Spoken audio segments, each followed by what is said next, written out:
Hello and welcome to Positive Fandom. I am your host, and today we're joined here with Lorena Creole. How are you doing today, Lorena? I am doing great. I'm doing great. So excited about reviewing this amazing Indian movie with you. Oh my gosh. Yes, Lorena, you and I have been having so much fun doing reviews, especially of Indian cinema. This has become our summer of Indian cinema, and we have been seeing the most incredible cinema I've seen in a long time, just enjoying it. Um, and tonight, we are going to be reviewing an India cinema that you referred to me to do called Jodhaa Akbar. And Yes. this particular film is an epic romance film set. Mm-hmm. I think it's in the 15th century. It's a 3.5 hour film, Lorena. 3.5 hours. And honestly, you lose track of time in a good way because you just get so caught up in just the storyline and the pageantry and the romance going on with it. It's just an amazing find, and it's not one that I found on my own at all. I What I did was, since I had no idea where to start, the only Indian movie I knew was RRR. That was it. And I just asked some of the folks, in my community, and said, "Let me know what Indian movies I should check out." And I did the same on Twitter. I said, "Let me know what Indian movies that I should check out." And I got tons of recommendations, but one that was consistently like in the top three was this one. Yes, and I can understand why. This film was made in 2008, and in the tradition of fantastic movie making, this film is an adaptation of an actual event in history and quite a historic event. And we're going to talk about that in a minute. Because there's so much significance to it. And of course, I think that the story in itself was incredible. I do want to say hello to some of the people who have tuned in. Mr. Tom Jr. Jackson. Uh, Hey, how are you, Tom? Moderator, collaborator, and friend. We are all goof people. Tom Jr. Jackson, it's such a pleasure to have you here. Um, and we also have Dennis Mason. hello, Dennis Mason. How are you? It's good to see you here for our review of Mm-hmm. Jodhaa Akbar, um, as well as Renee Patrick. Hey, Renee. Hey, Good seeing y'all. you. So, and I think that's everybody so far. So, something, Lorena, I have to tell you that, when we started to do these reviews of these Indian films, we started with RRR, Mm-hmm. which also is a very long film, and it's packed with a lot of incredible action, beautiful storyline, Mm-hmm. also somewhat historic, Yes. Mm-hmm. inspired by historic events. Jodha Akbar is quite similar, perhaps a much earlier time period in Indian history. Mm-hmm. And I just think that this is just such an incredible epic film, Lorena. We also have Renee Patrick. Did I say hello to Renee? I Uh-huh. did. You did. You did. Well, hello to Efren Guzman. Hello, Efren. Good to see So you. nice to see you here tonight. Mm-hmm. Um, so Jodha Akbar was made in 2008. And I'm going to try and share the screen as best as I can so we can see some of the information from IMDb Mm-hmm. about the film. And of course, this film is just it's hard to kind of describe it in a sense because the film itself has had so much effort to put it into what we see as a finished film. Mm-hmm. Um, if you're going to tell a story that pretty much is about um, a kingdom and the history of India, Mm-hmm. and what that kingdom and history meant. to the people there and how it affected the future of the country. This was the one.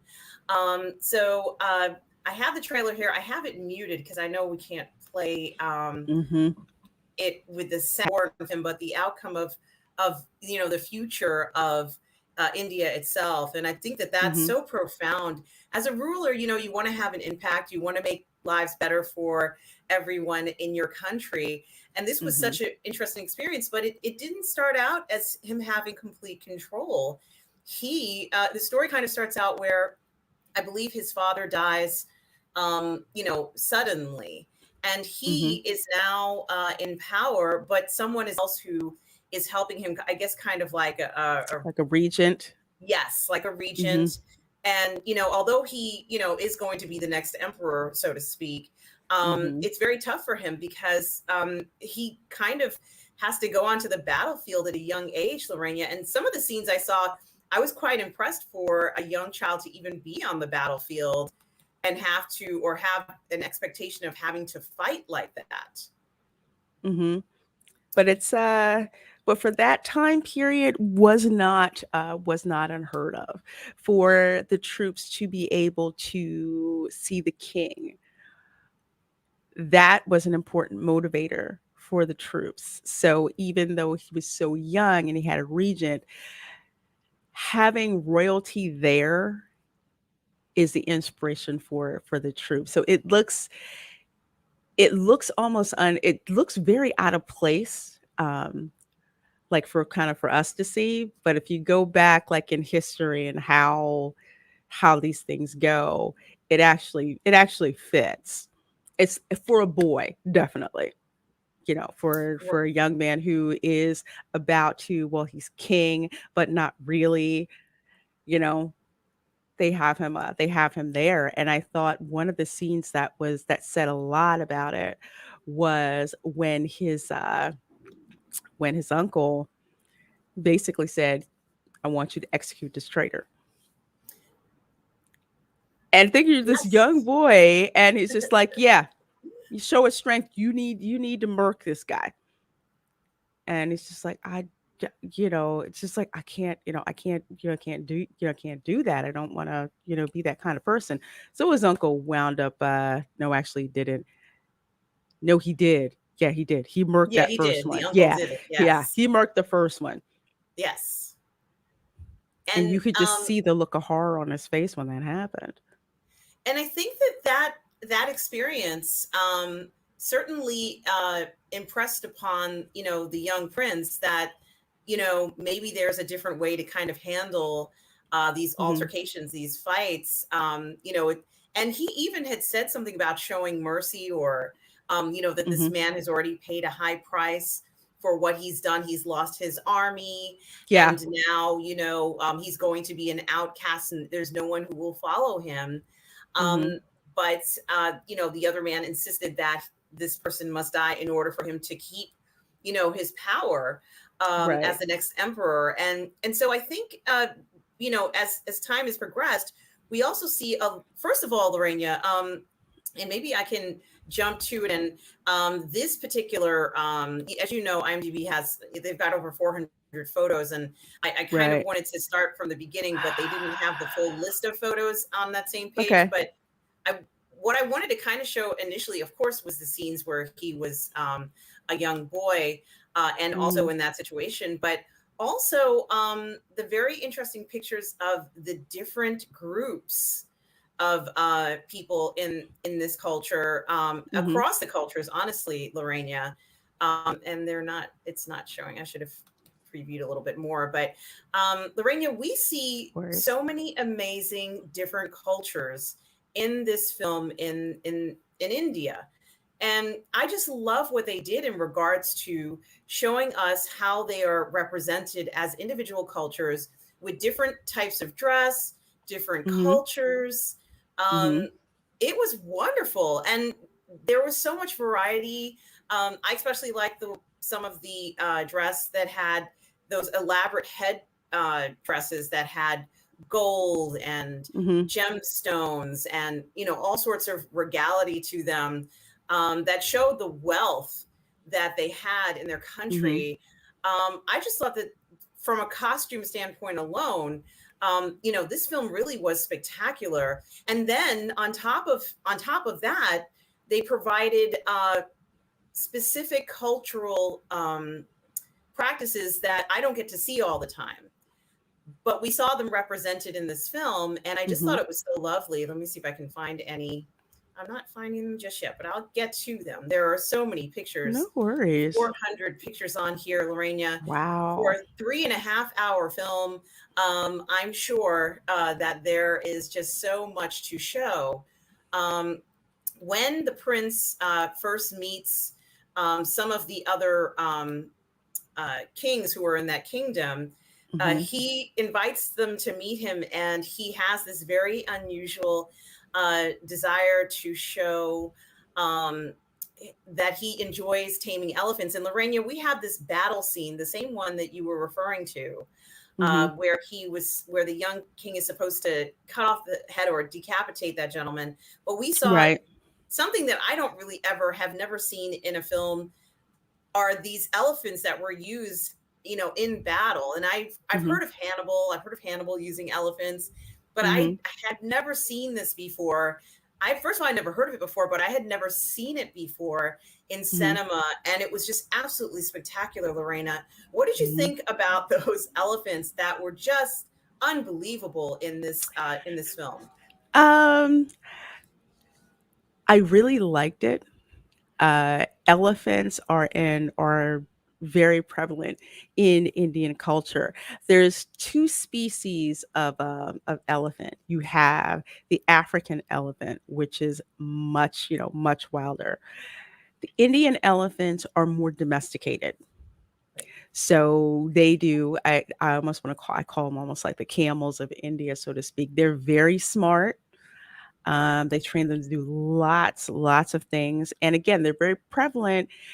In the culture. I had one of my coworkers who was in India. He had said something about, yeah, there was this elephant that like sat down the intersection and now traffic's all jacked up. I'm like, really? And then I thought about it. I'm just like, yeah, because you see like all these pictures you have, like, these elephants like transporting people around, and they're very intelligent. They're almost like horses. In a way, some of them are, not decorated. Some of them are dressed to the nines, like you would show horses here, in the United States. But I thought it was very cool, the scene where he basically tames a darn elephant. And not just, and it's not your run of the mill domesticated elephant, not like your royal elephant that, takes people on processions. It's not an elephant that pretty much knows its place. This one, no, and it's probably a male. So to have him actually do something like this, I don't think is something that anyone of royal lineage actually does, and kind of shows his power and his prowess, but also the willingness to do something different, to show that he's a different kind of ruler. Well, he's certainly willing to get his hands dirty, isn't he? Very, And so, very. I think that sometimes that theme is used where it shows that he feels he's one of the people. And that is Mhm. kind of something that's very important as a leader, especially at this time where it does seem that this idea of his, of, of having tolerance for other religions and other cultures in a country that's packed with other religions and other cultures is so important. So, I think it's very interesting that they show this man this way. He feels very adventurous. He feels, very Mhm. kind of willing to take chances and perhaps, that's exactly what needed to be done to be a ruler, I guess, maybe at this particular time. Mhm. What normally would have happened is that his father would have been there to guide him. And now he's having a lot of other people who are giving him ideas and, having these people as advisors. But sometimes even with these advisors, the direction that they think the country should go in, or the Mhm. yeah, pretty much isn't exactly where you think it should go. So, as a theme overall, we do see that he is influenced by the people around him. And Mhm. in a very respectful manner, he makes decisions that really are based upon how he feels in his heart. And I really liked that element of it because a lot of times people end up doing stuff they don't want to do and then they regret it. Well, that's not the Mhm. case with this particular character. He doesn't want to do that. And so, um, Lorena, something else that I thought was spectacular was the idea that a lot of the intention of this man who was helping him in Mhm. order to keep the rule so that he could stay the emperor. He Mhm. demanded more money and more taxes from different lands, and some people were very against it. Some people Mhm. complied with it. And, a lot of focus was on that as, collecting tax from what is considered pretty other wealthy emperors and leaders in the country. But Mhm. at the same time, it is kind of saying that if you're going to pay somebody taxes, they are your ruler. And, I think that the interpretation of that, the act of suddenly demanding that people pay up, can be very intimidating. And this is here he is surrounded by his advisors who will often tell him, or try to steer him in the right direction to make decisions. The advisors aren't just religious advisors; they're also political advisors in a way because they end up telling him different things to do. He is Muslim, Yes. and I think it's very interesting in the sense of that he is Muslim and the circumstances that he finds himself in. Um, so during this entire production, which is so beautifully filmed and shot, even the Mhm. fighting scenes are beautiful. There are scenes where certain individuals have actual chainmail and armor on, Mhm. others who are fighting in different outfits because they serve a different purpose. Mhm.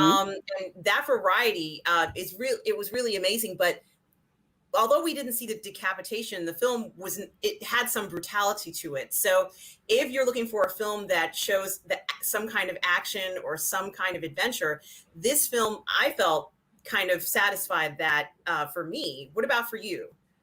Absolutely, absolutely. The fighting scenes that you see, are amazingly choreographed.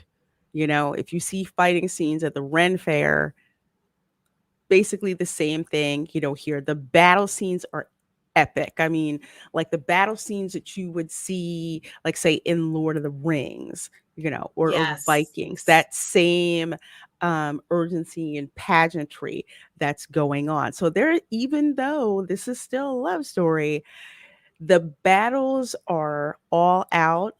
There's lots of blood.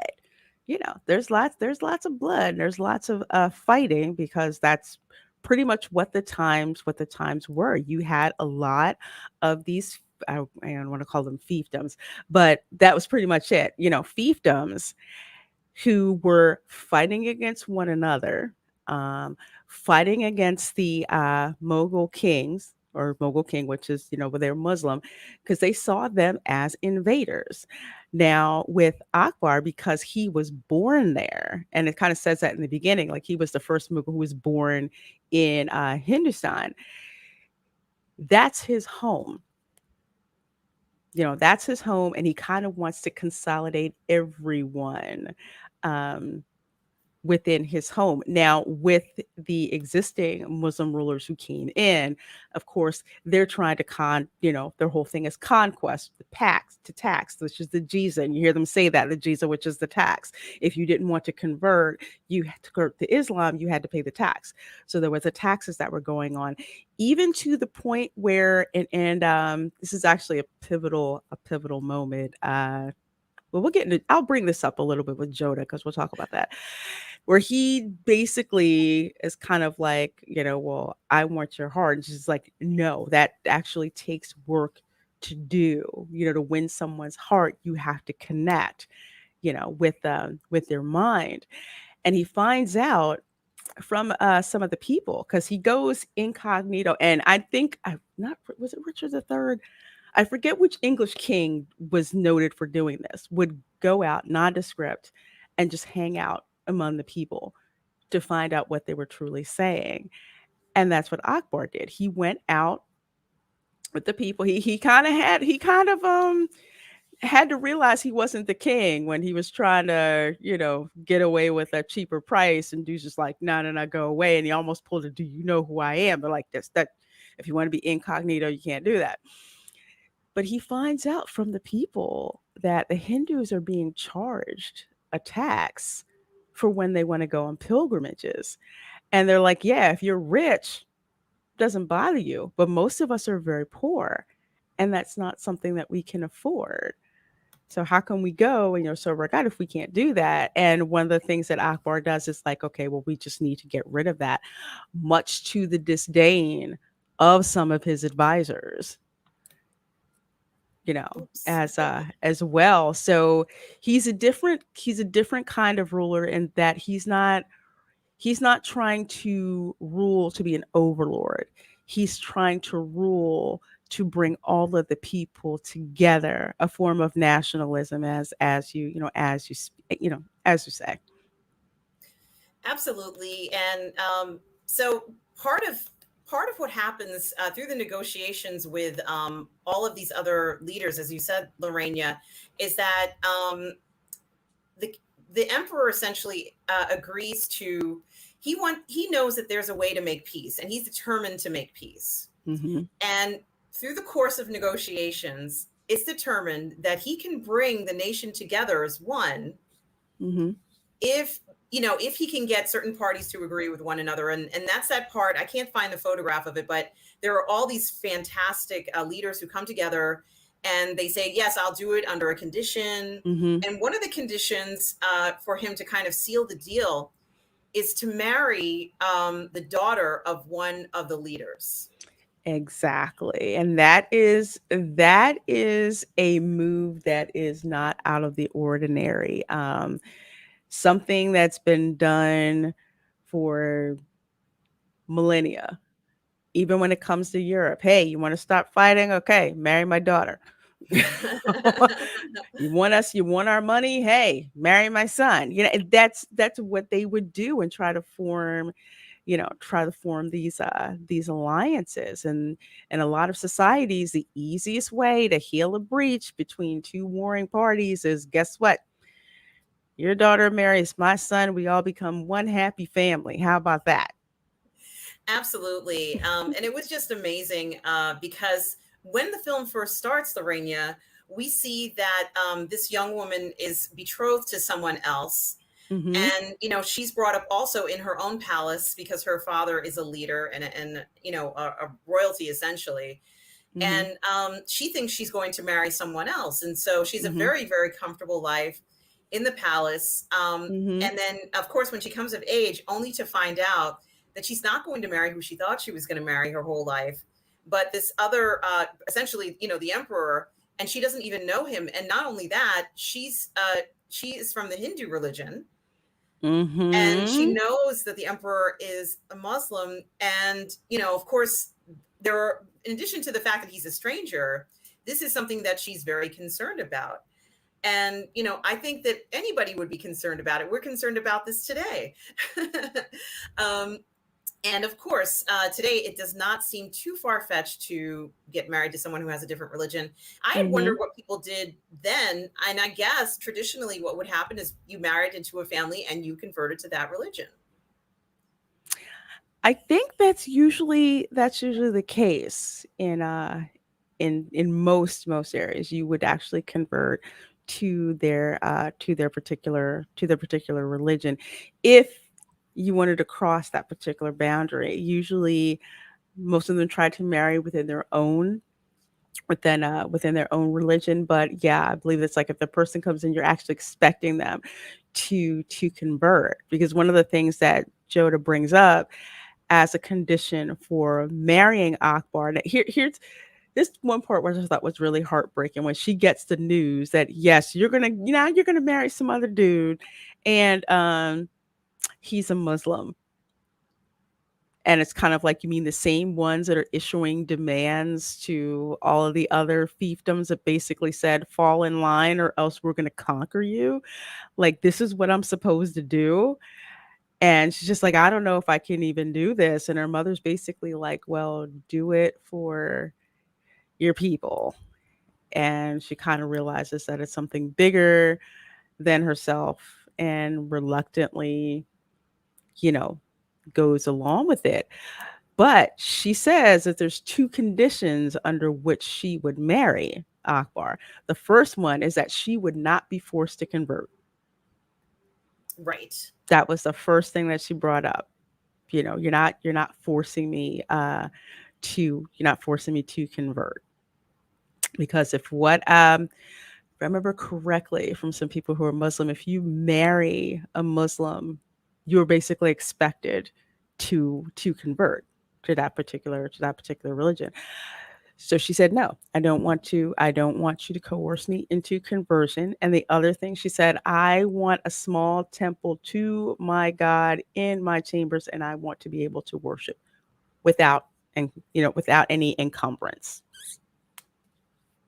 And once she said those demands, it didn't go over well, and you could see that. I knew exactly why it was not going to go over well, but because Akbar is like, look, I want to bring the kingdoms together.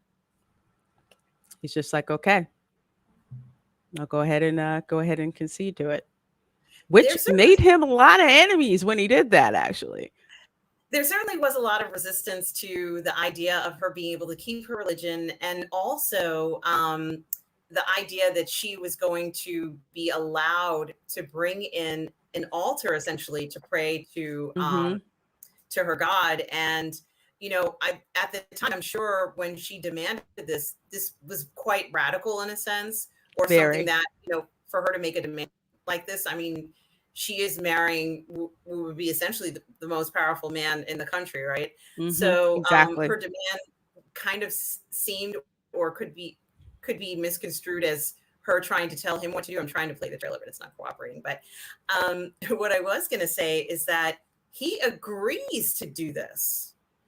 And, I think it's amazing is a skilled swordswoman, Yes. and that she's fought with her brother and learned how to fight in combat using a sword very effectively.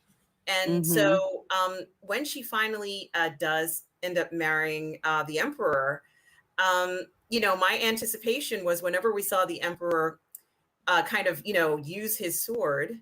Mm-hmm. Um, I said there must be one scene at least in this film of them fighting together. And I don't know how common it was for women to fight like that. Honestly, Lorena, I didn't look it up. I don't know what the traditions are, or how common it was, but it was Mm-hmm. incredibly satisfying to see it. I enjoyed it so much, seeing what she was able to do. And of course, during their courtship, it was like a courtship after she married him and moved into Mm-hmm. the palace. Right. There's a scene where she is practicing. This might have been actually when she went away, but there's a scene where she's practicing with a sword, Mm-hmm. and we get to see her and the emperor fight. And of course, it's a playful fight. They're not trying to kill one another, but Mm-hmm. it was just another way of him finding out more about him. Excuse me, more about her, and trying to make their relationship mean more. Mm-hmm. So, I have to say, Lorena, I that was just fantastic. Um, and the other interesting part about all of this is that his sister-in-law, happened to be, I think it was his sister or one of his relatives, was Mm-hmm. related to a man who was trying to assassinate him. This isn't part of the story. Mm-hmm. And this is another circumstance where throughout the film, he's given situations where he can either spare somebody's life or take their life. Mm-hmm. And he has to make these difficult decisions. It's one thing to be a ruler of a kingdom, but then it's another to have to place judgment on individuals. And we see that he makes very wise decisions, from that first decision where he didn't want to behead that man for being the loser. Mhm. And then different circumstances that arose. For example, when he found out that his brother had been doing illegal things and taking money that was supposed to be used for other purposes. Mhm. And then there was another circumstance where another close relative wanted to usurp him and take power away from him. And even Jodha's brother got involved in that scheme. He's kind of sucked into it, right? Right. Because Jodha's brother thought he was going to be given an apprenticeship, sort of like Mhm. a governorship, and that fell through for whatever reason. But even he was kind of left in the lurch. So both the brother and the sister had a situation where they had expectations, thinking that their lives were going to go in one direction, and they went in a completely different direction. So, Mhm. I think it is very interesting that, that sometimes that's how life ends up working out. Mhm. And, they managed to make the best of it in a very unique way. But the other thing that I was going to say is, we have not only an incredible romance, not only an incredible epic historical drama and Mhm. incredible fighting scenes, but we also get these wonderful musical sequences, Lorena, that are just so spectacular. And I can't get over how beautifully done the music is. And it's true, there might be some voiceovers or, singers that are Mhm. playback singers, but honestly, this really was unbelievable. The way and the settings and the things were, especially for the romantic scenes where they Mhm. start to realize that they are falling in love. But before they can get to the point where they are at that point, Lorena, there's kind of a betrayal because when Jodha finds out that she's going to be married off, Mhm. she wants to find a way out of it.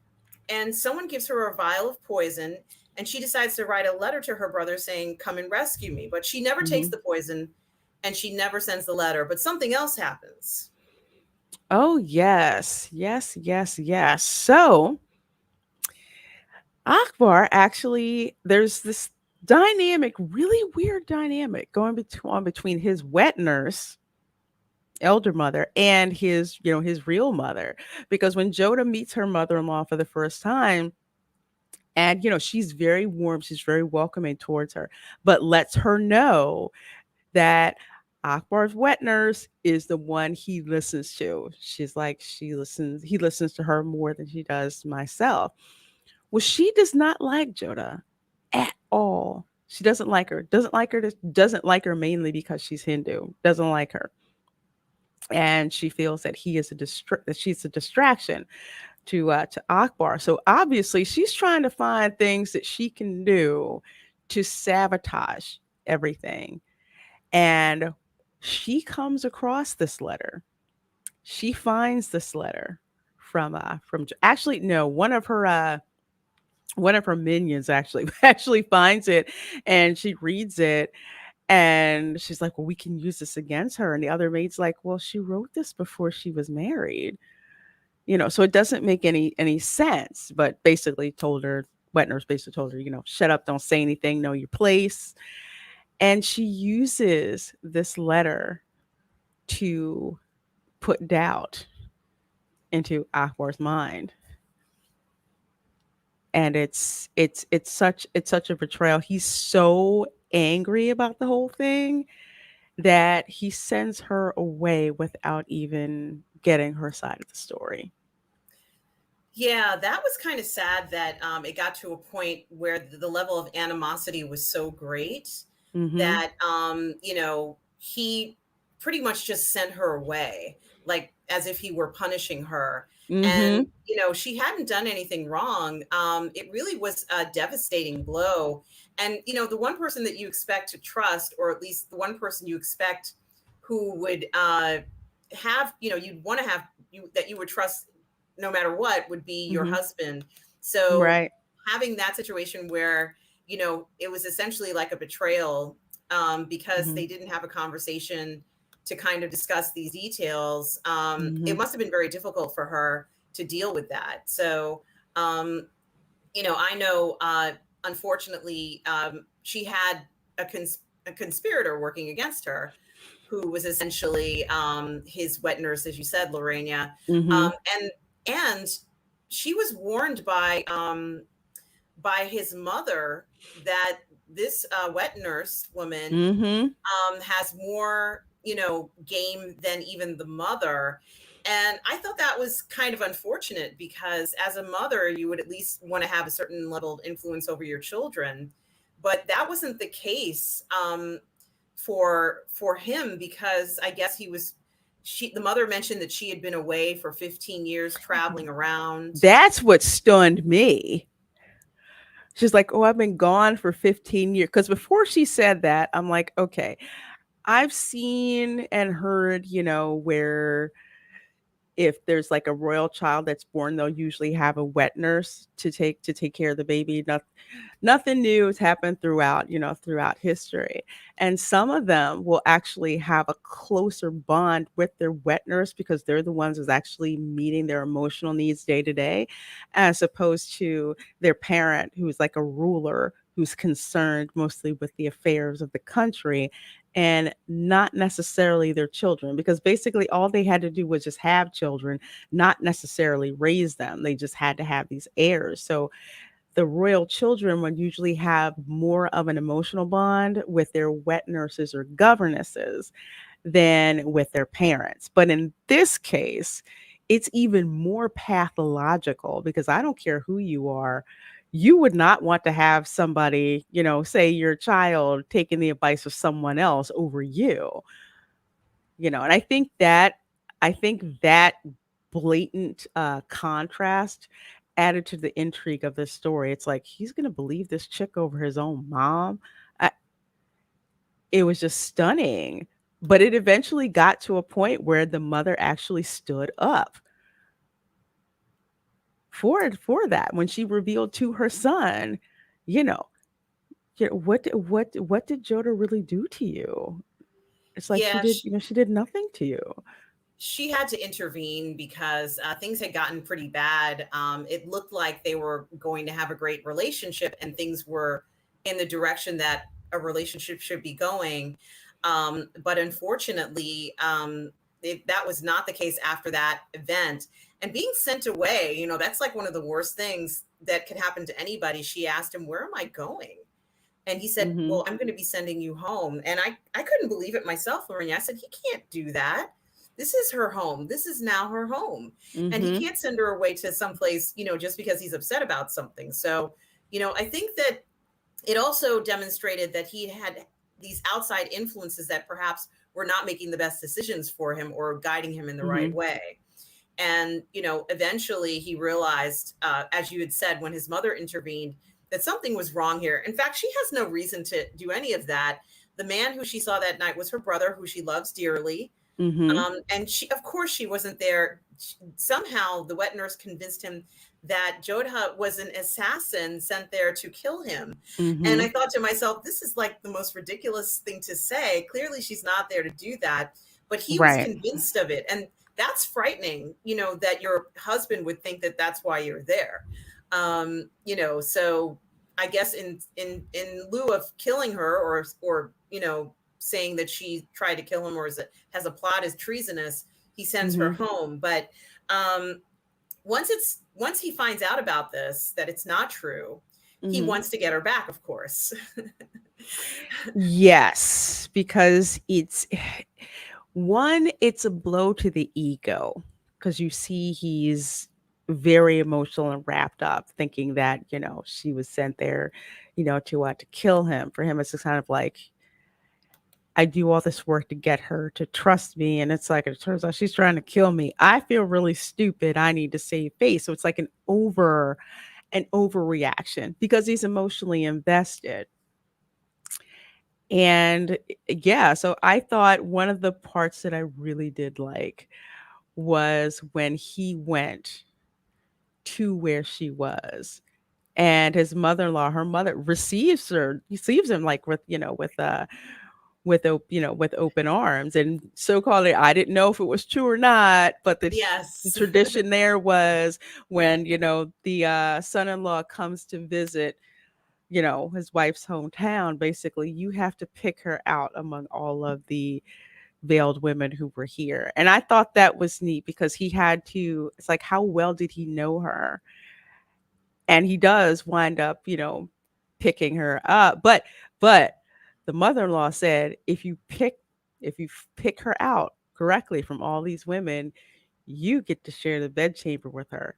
But if you don't, you're basically sleeping outside. I thought that was a funny twist. But once they do get back together, she does not welcome him back with open arms really at all.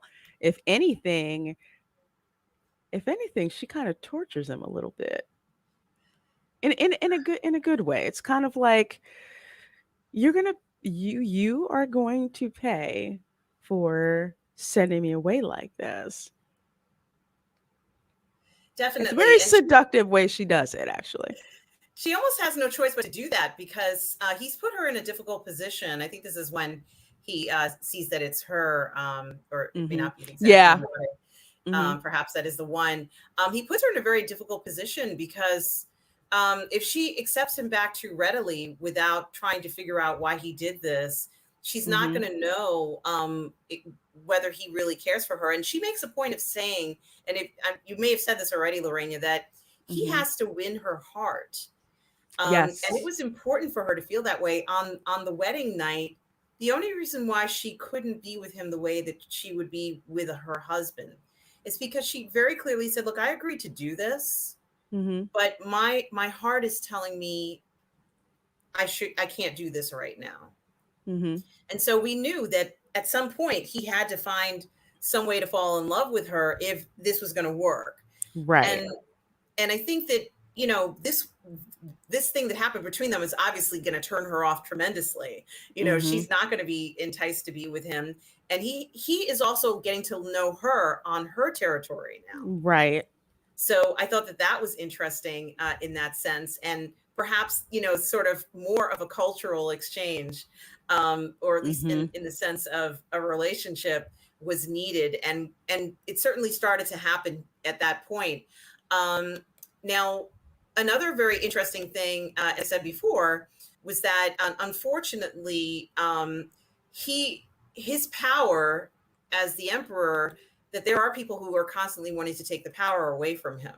Hmm. And, Yes. at some point, um, he has to decide that how he's actually going to rule. And some of the songs, Lorena, talk about what it's like to be a ruler and what his Hmm. responsibilities of a ruler are and what the kingdom should be like. And you'd mentioned that he abolishes this tax, the pilgrimage tax, Hmm. and at that point, and at another point, the songs themselves that were being sung talk Hmm. about what it was like to be tolerant, to Hmm. show respect for other religions and for other faiths and for Hmm. everyone. um Yes. I thought that that was one of the most beautiful sequences in the film, where you got to see many of the other religions and cultures show their traditions in song and Hmm. in dance in the same sequence, and it was a big sequence. There was nothing small in this film. No, everything was this super huge scale. Think of like, you have a movie and then you have a Broadway musical number that's dropped in that just helps to flesh out the character and it's like on another level that gives you more depth and insight to the character. Like, for example, when the pilgrimage tax was abolished, and all of these people come out praising the emperor, long live the emperor. They're all so happy and they just dance and say how great he is and how they appreciate it. And you can see he's just like, yes, this is what this is what I want. I want everyone to be happy. Um, I'm glad that you all accept this. And near the in somewhere in the number, the three men that he met at the market when he was just nobody, the Yes. way that they look and they're just like bowing down, and he's just like, no, it's I who owe you, for you showing me truly how to bring the the country together. So it was a great scene. One of the things that I love about these musical numbers is just how much it like makes you invest more in the characters, whether it's a song of adulation, whether it's a song of this is a badass mofo like in the KGF chapter 1. It's I love these musical numbers. It's to the point now where I look forward to when they're going to drop the musical number in. I love it. I love it. But yeah, this that's another facet of Indian cinema that I really like. It's just nothing is done small at all. There's one scene that I definitely want to talk a little bit about because I thought that it was done in such a magical way. And I don't remember if it was the wedding scene or part of the wedding where, and of course, as you said, it takes place over several weeks and they have to, Mhm. acknowledge both traditions because this is Mhm. what he agreed to do. And there's a point where he's sitting down and there are one particular religious group that are wearing the hats are like cones on their heads. And then they Mhm. start to spin. And you know the ones I'm talking about, Lorena. They're like they Yes. spin. Mhm. And as the emperor is sitting down, uh, there's like this bright light in the film, like a illumination, so to speak, almost Mhm. like almost like an enlightenment. I'm not quite sure whether that's what they were trying to do, Mhm. but it was an incredible moment where, as he's watching them kind of serenade him and wishing him thanks and praise and joy, he Mhm. decides to get up and join the gentlemen in their dance, in this religious dance. Mhm. And I thought that it was so incredibly beautiful. I didn't know he was going to even do that. Mhm. And I thought to myself, this film, it's not only about tolerance, but Mhm. it's also about, the importance of praise, the importance of feeling that joy, the importance of Mhm. happiness to people, and the different ways that they find that joy. So, I thought the responsibility of a leader to go ahead and to want and do the dance, and he kind of walked into where they were and started to Mhm. spin himself, and he did that position where his one arm is up and the other one is down, Yeah.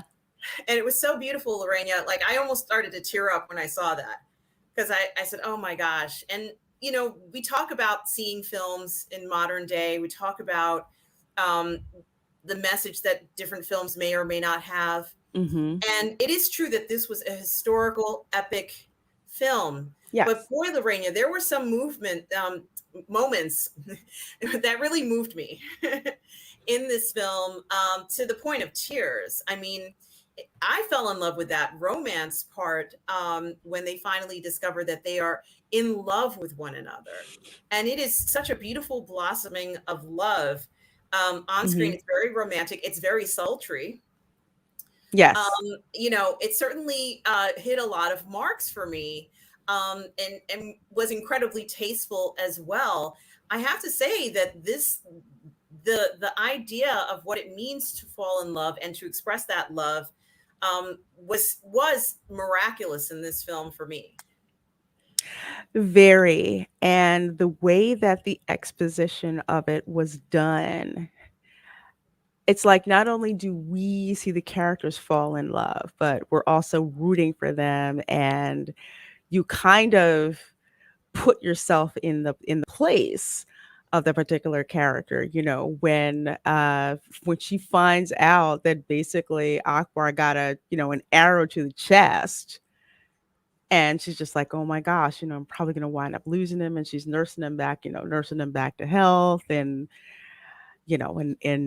all of that, and then that long, long dance number where you can see they get closer and closer to each other because you know that she trusts him, he trusts her, and that they're truly in love with each other. And so by the time they actually wind up taking time to actually touch each other, it's like, oh my God, this is amazing. I freaking love this. I freaking love this because of all the buildup and what they've gone through. They have not skipped any of those phases at all with people falling, people falling in love. People are just like, oh, well, there's usually that love at first sight thing.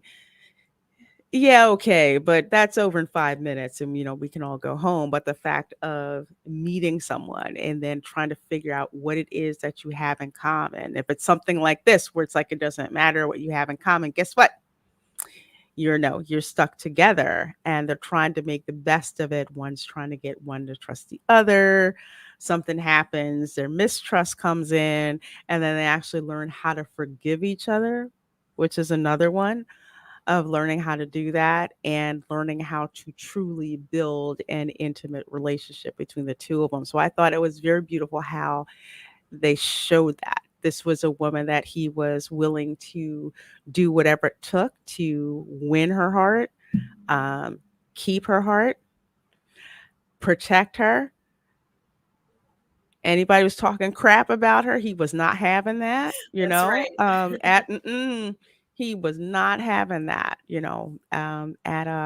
at all. And she basically did whatever she could to support him and was very grateful that he allowed her to be herself, because one of the best gifts that romantic partners can give each other is the acceptance of you're allowed to be who it is you truly want to be. Even if you have to show a different face in public, when we're together, you can just be yourself. And I accept you for who you are. All you have to do is just be who you really are.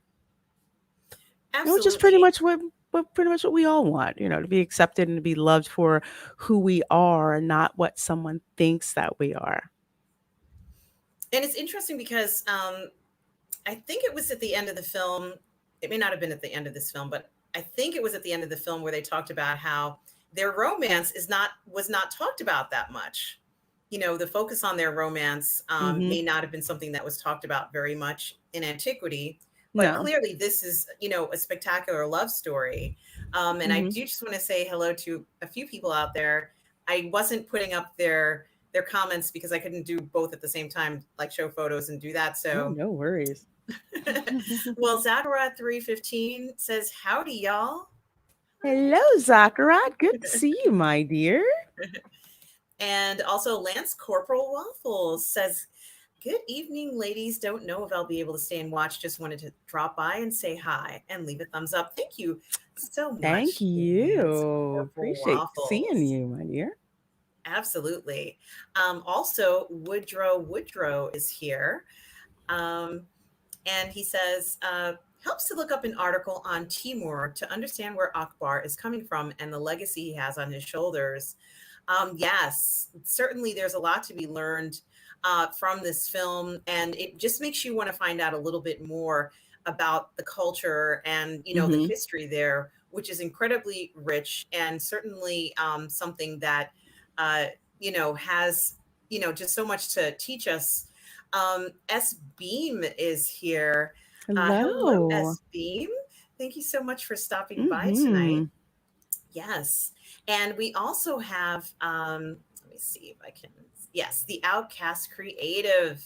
Hello, the Outcast Hello. Creative. Make sure you hit that like button, folks. Don't want to forget that. Yes, yes, please do. And then I think that might be, yes, that is everybody. Dennis Mason says, Reina means queen. It certainly does, Yes, it everybody. does. Yes, it And does. Tom Jr. Jackson says, I need to check this film out.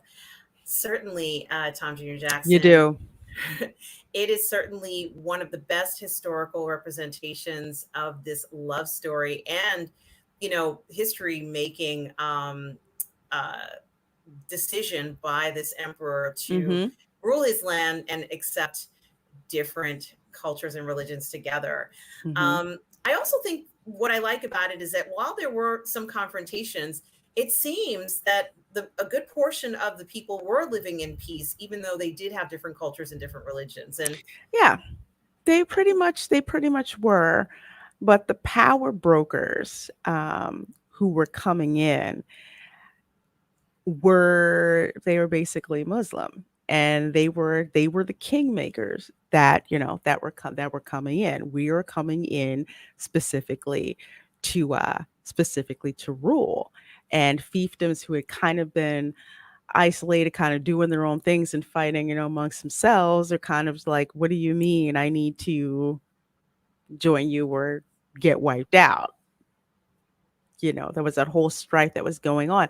So, from what I can understand, the Muslim uh, rulers coming in were stirring up a lot of strife amongst the people, which wasn't leading Oh. to very much peace. Hmm. So with Akbar, it was kind of like, since he was born there, because this is the other thing, it's like you're either a conqueror that comes in, you're seen as an outsider.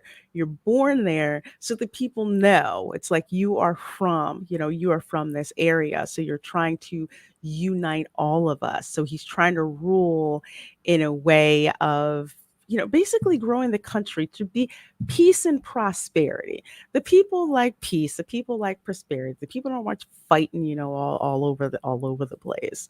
So that was a very bold step for him to do that and insist on ruling in that way, allowing for mercy, allowing for other cultures to be tolerated. Not only, I shouldn't say tolerated, to be respected Yes, more than anything else.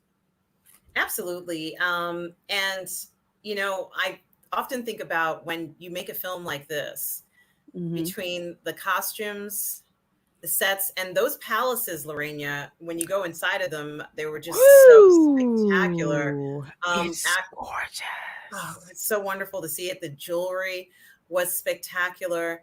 The costumes were spectacular. Mhm. Even when she decides to cook for the emperor, that spread looked spectacular. Everything from pretty much everything in the production Mhm. looked very expensive, very opulent, very luxurious. And I wondered what the cost to make a film like this is. But for such a historically significant film, Mhm. and for it to be accurate, or at least as Mhm. accurate as they can, I think it was worth every penny. This is not anything that I think used a whole bunch of CGI in it. Mhm. Um, I think they did a lot of practical effects, especially with the elephants. They had to, perhaps he didn't necessarily get as close to the elephant as we Mhm. saw, but I noticed that in a lot of the fighting scenes they use very specific fighting positions. For example, there was one Mhm. archer who was on his knee, like he was kind of like bending his knee and Mhm. hiding behind another one. And at the beginning of the story, he had to necessarily aim and hit somebody in a very specific spot. I thought to myself, there's no way he's going to be able to do that. And sure enough, he did. So these were Mhm. very skilled um, fighters, archers, cavalrymen. I don't know what you Mhm. call fighters on elephants, but those guys as I well. guess like cavalry, I guess you could call them that too. I think it was just so unbelievable what we saw. But the other thing I was going to say is, when we look at a lot of these epic films, Mhm. and they don't always include this many cultures, but this one had to, because it had to deal with uniting people across the land. And Mhm. you Exactly. know I just thought it was so perfectly done. Um, so what's your overall final thoughts about the this film, Lorena, that was 3.5 hours? 3.5 long, and I didn't care. Yeah. That's how I know a movie is just great, when you're so immersed to the point where the passage of time doesn't really seem to matter, unless it's more of like, I got more of this movie to watch. What can I put aside so I can finish watching this? Because you're so immersed. Like the case, I'll make the analogy, like with Bridgerton.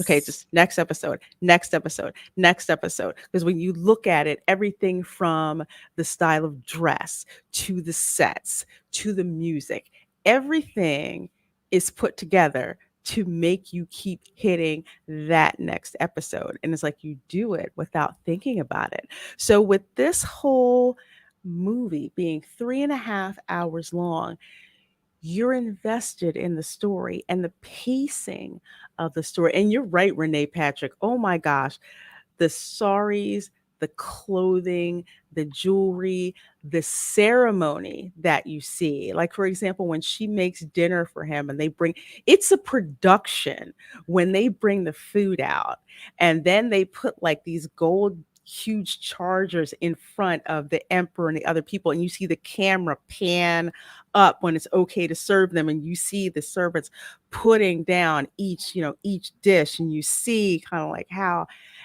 it is. We're so immersed with so many camera angles and we care about the characters. We care about the love story. When you care about the love story and it proceeds at a pace that is believable, you're just invested in it. And I could not get enough of watching this. It was great. It was great. It hit all the emotional levels. It had action in it, of course. It most certainly did. And again, this is yet another Indian film that I actually want on physical media, if at all possible, because it's universal. A love story is universal. So even if I did not, well, I don't speak Hindi, um, and you just rely on the subtitles, if you forget the subtitles and just follow the action on the screen, you understand from the acting what's going on. So it's a wonderful film. It is well worth the consistent, I would say, top 3 to 5. I was recommended. Jodhaa Akbar, usually right up there. It's usually RRR, the KGF, Jodhaa Akbar, and I think Bahubali. Jodhaa Akbar, it keeps coming back as one to watch. So I would say that if you kind of want to shy away from the in your face action of RRR or the in your face action of the KGF chapter 1, I would say watch Jodhaa Akbar. I really would. Yeah, I agree. I think if you like a love story, and if you like to learn more about different cultures, this might be a film that you would Yes. enjoy immensely. And if you want to learn more about the history, I guess it's 15th century or the 16th century. I can remember which Yes, one. 15 oh, no, 6 I think it's 6 1555 or 15, 16. It says 16th century. So about the 1500s or so. if you want to Mhm. learn more about India at that time, this is certainly a wonderful start and really a beautifully made film. The Very editing, beautifully made film. the Gorgeous. cinematography is out of this world. And as I said before, there is that scene. There's a fighting scene between the emperor and Jodha, where she's Mhm. sparring. She's sparring with someone, and of course, Mhm. the emperor starts to fight with her. And of course, I thought it was very clever to do this.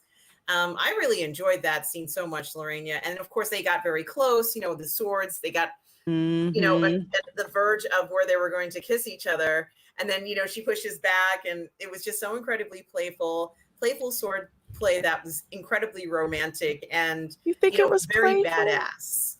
You think Yeah, it was I thought so. playful? Well, I don't think I she was going to kill him. I think they were just sparring. I think how would I put this? I think that she had a lot of aggression to get out. While she's good with her sword, he's an expert swordsman. And Hmm. you can tell he's kind of toying with her because she came at him hard and he was like, don't forget I'm your husband, you Yes, know. he did remind her of that. Like, I know you pissed at me, but hey, so it's kind of like, yeah, right. So I guess I can't kill you, but I'm not going to make this, easy for you. And you can tell he's not really breaking a sweat to do this when they have that scene. And she gets like caught up in the he made the I guess the well, some kind of transparent, translucent material fall down, and she didn't know where he was. And he comes out, and he's got this like gold charger full of like jasmine flowers that he throws at her. I'm like, he's messing with her, you Yeah, know. right. After they got that first part together, he's messing with her and all that. And because my sister saw this movie, she was like, I just saw that sword fight scene. It was so loaded with sexual tension. I said, yes, it was. Hmm. Yes, it was. It's like, Absolutely. I want to kill you and I want to have sex with you at the same time. But I got to get this aggression part out so I'm not making this easy, you know, for you. And how he actually winds up winning. She's like, I got distracted. He's like, hey, that's That's on right. you. Um, it's at the moment where one of the servants comes to say, there is a message. Mhm. And, of course, at that very moment, there goes the sword. It's gone at that Mhm. moment. But I think that it also showed, I don't know whether it was actually her doing the fighting sequences, but let's just say for, the queen, Mhm. her ability to defend herself and to fight was very, very impressive. I really Mhm. thought that was very interesting survival tactics. What do you do in that time, day and age? Could every woman fight like this? This is certainly And something. not everyone could. Not everyone could. Swords fighting was not something that was for women to do. And initially, you saw they showed like only the boys were allowed to do that. And when she did spar with her brother, she was completely covered. So you couldn't see her face and see who she Right, was. right. I think that's interesting that they chose to spar in those outfits. Of course, it reminds me of a modern fencing outfit today. But Exactly. Hmm. I think it was interesting. They also covered their face so you couldn't identify it, as you mentioned, Lorena. Hmm. I thought that was very interesting in that regard. And it's actually kind of exciting even to do something like that now. I mean, how many people do you know who use swords and fight with them on a regular basis? It seems very Not that badass, doesn't many. It is it? badass. Truly. So I think to introduce us to her in the palace doing that, growing up that way, was very important. And they did mention that in her, I guess maybe for her culture, women had to learn how to defend themselves, I guess. um, and everybody actually had to learn how to fight, but perhaps maybe not the princesses were doing that. But I really love Hmm. that, and I like that they put that in there. Now, when she gets interrupted, and this is kind of the last things that I'm going to talk about, is of course the final situation where one of the persons is trying to upsert the king, and as I Hmm. said, to make an assassination attempt, and her brother gets involved in this, Hmm. but she decides to ride out. And I almost wondered, is she going to ride out there and fight? I thought, is she going Yeah, I to? was just like, is she? Is she going to? I mean, I was seriously like, is she gonna really go out there and do that? Yeah. I mean, I really was like, wow, was that what's going to happen? But once Mhm. again, we saw a situation where the emperor decides that there might be a more amicable way to solve this. I don't want there to be a whole bunch of bloodshed and a bunch of people getting killed again. Right. What I would like, though, is to solve this, and let's make peace if we can. He Mhm. ends up fighting his sister's husband, or a relative's husband, who Yeah, wanted to have more power, he and didn't who had like just him very much, he or didn't that marriage. He just said he wasn't even going to the wedding. he didn't like that there were different religions being Mhm. represented. Exactly. And in the end, it was a great fight. I mean, it was a very good fight. It was.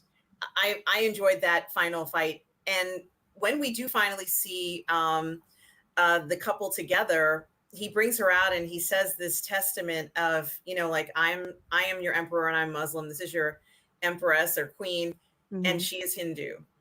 And I was Yes. like, this is so cool. Like, this is, you know what I mean? Like, I said, this is awesome. I think it's very interesting that he was fine with her, let's say, for all practical purposes, not converting, because, as I've said before, there is kind Mhm. of some pressure today to convert. Even today, when you do that, which is fine, like, that's your decision. I'm not Mhm. criticizing it. I'm not saying it's wrong But or right. there, yeah, but there is. There is. Yeah. So, depend, like if you're a different religion from, the significant other that you're involved in, even with your kids, there are, questions about what happens Mhm. there. But I thought that this really shows that you can do it. And Mhm. it was happened, like what, how many hundreds of years ago? So, it's something that's happened a long time ago and can happen again. I think Exactly.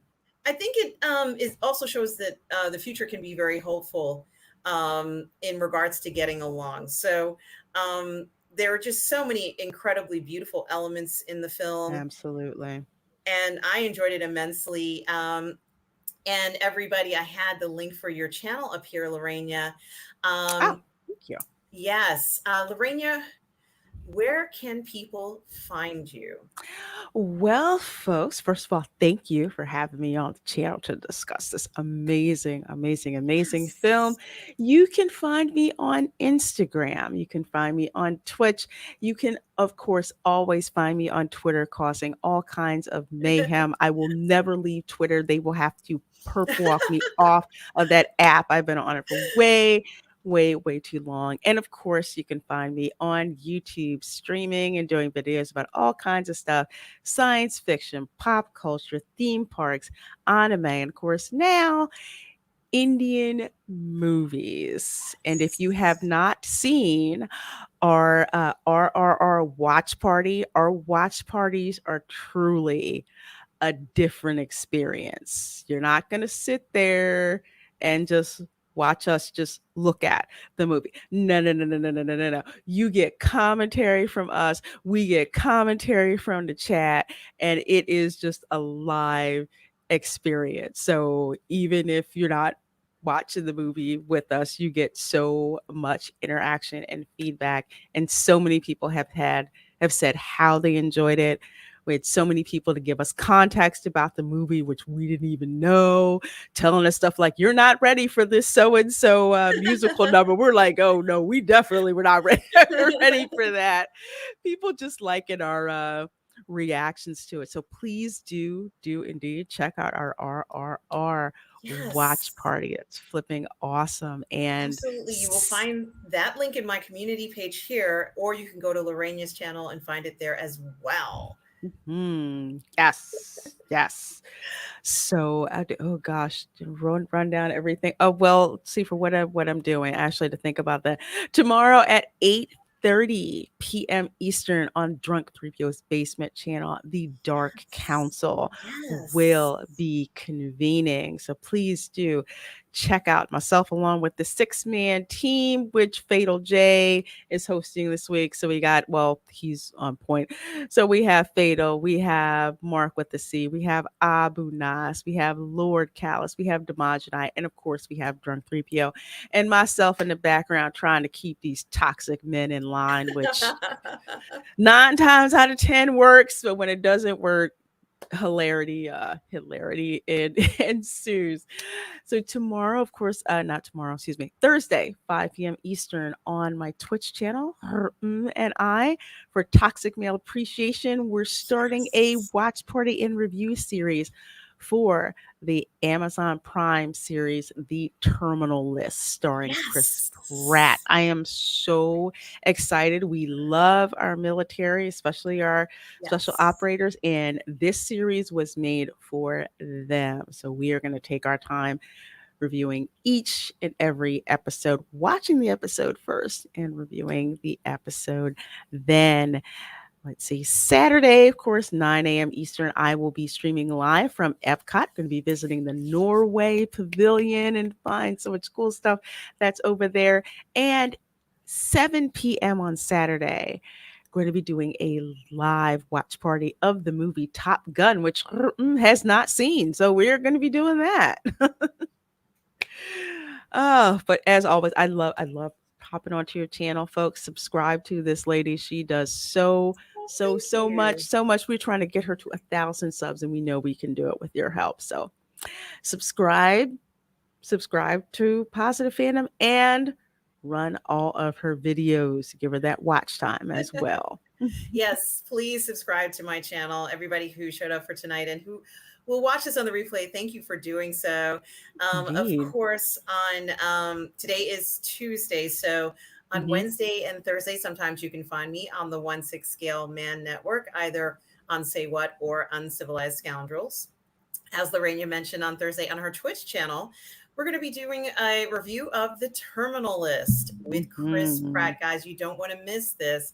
5 p.m. Eastern Standard Time. Like, right, Lorena? It's 5 p.m. It is 5, right? It's 5 p.m. Yes, 5 p.m. Okay. Eastern, uh-huh. And on Friday afternoon at 12 o'clock Eastern Standard Time, you can find me on Midnight's Edge in the morning with Tom and Andre. Sometimes on Fridays and Saturdays, you can find me on the Post Geek Singularity. I'll be Mhm. streaming with Robert Meyer Burnett on the Midnight Musing Show. I will be doing the watch party with Lorena for Top Gun Mhm. on Saturday night. On Sunday, you can find me here on Positive Fandom for my Sunday brunch show at 10:30 a.m. Eastern Standard Time. Please do check it out, everybody. Thank you for everybody who showed up tonight. I had a great time with you, Lorena. Thank you for joining me here on Positive Fandom. Oh, you're welcome. You're so welcome. Thank you for having me. It's always a pleasure having you here. And for everybody who tuned in, wherever you are in the galaxy, always do remember to be kind. Take care, everybody.